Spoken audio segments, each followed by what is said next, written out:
Вашингтон, ова е ТВ журналот на Гласот на Америка на македонски јазик Newsflash. Јас сум Лилица Китановска. Тридневната конференција на обединетата македонска дијаспора започна синојке со доделување награди на еден сенатор и 5 конгресмени за нивната поддршка на Македонија. Од овој најголем собир на иселеништвото во Вашингтон известува Ведран Андоновски. Мотото на првата глобална конференција на обединетата македонска дијаспора, начинот напред, ја опишува новата генерација на лидерите на македонското иселеништво кои создаваат глобална македонска свест, кажа председателот на оваа организација Мето Коловски. Меѓутоа, дијаспората вчера одаде признание и на оние кои се залагале за Македонија во минатото.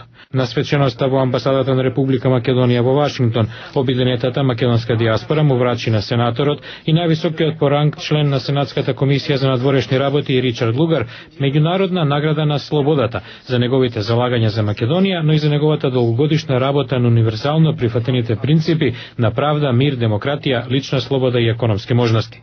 Сенаторот Лугар во обраќањето ги подлече партнерскиот однос меѓу САД и Македонија и каже дека земјата е мощна и важен дел од Европа. Во кусото интервју за Гласот на Америка на македонски, Лугар рече дека е оптимист во однос на македонската интеграција во НАТО и Европската унија и покре заканата за блокирање од Грција. Да, оптимист сум. Мислам дека понекогаш за дипломатијата е потребно известно време. Ќе продолжиме да се залагаме за македонското членство во НАТО. Како што рекол вечерва, тоа им го велиме и на македонците и на грците кои ќе не посетат во Сенатската комисија за надворешни работи, бидејќи веруваме дека тоа е добро за соседството, а посекако добро и за Европа. Предходно, во текот на денот на церемонија во Конгресот, ОМД им додели награди и на 5 американски конгресмени: Ерл Померој, Марк Саудер, Бил Паскрел, Кендис Милер и Хари Мичел.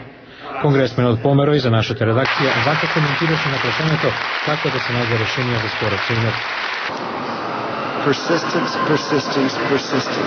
Упорност, упорност, упорност. 120 земји во светот ја признаа Македонија под незиното име, Македонија.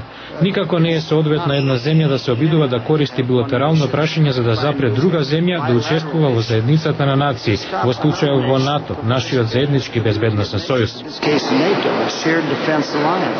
Конгресменот Паскрел во емотивен говор кажа дека има забележено тврдоглавост на обете страни и побара премостување на разликите.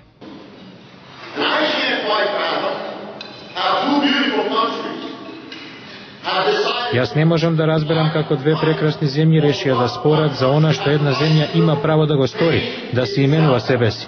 Да се именува себе си.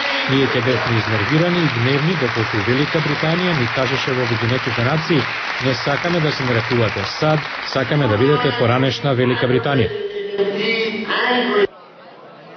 Конференцијата ќе трае до сабота, а на неа денес ќе говори американскиот амбасадор во Македонија Филип Рикер.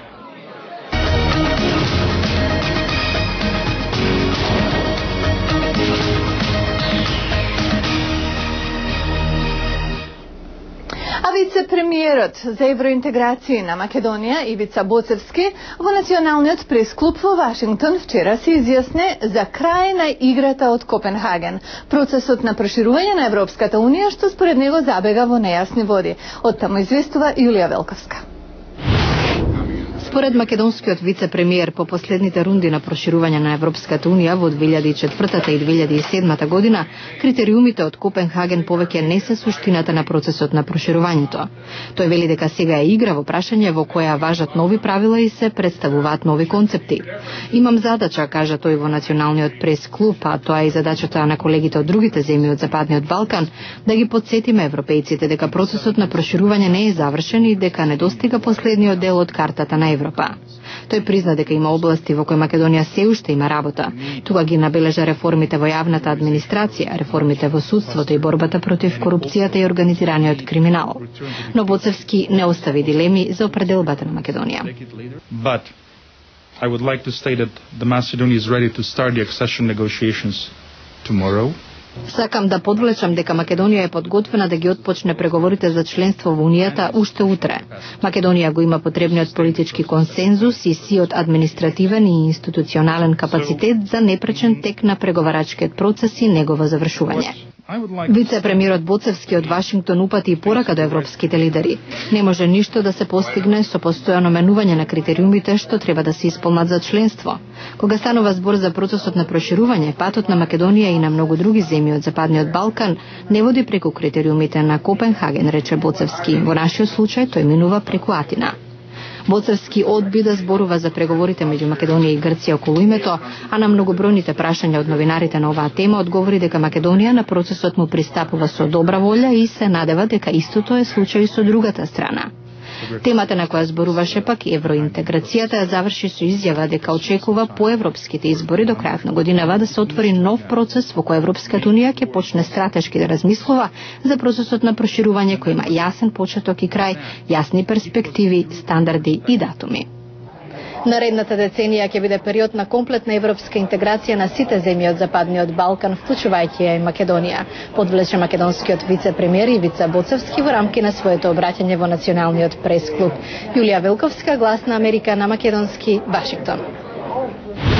Настанот во Вашингтон во музејот на Холокаустот, при што едно лице кое се залага за доминација на белата раса и антисемитист, застрела стражар во музеот, кој всушност му ја отворил вратата да влезе во објектот, поттикна на размислување во Вашингтон за криминалот мотивиран од омраза.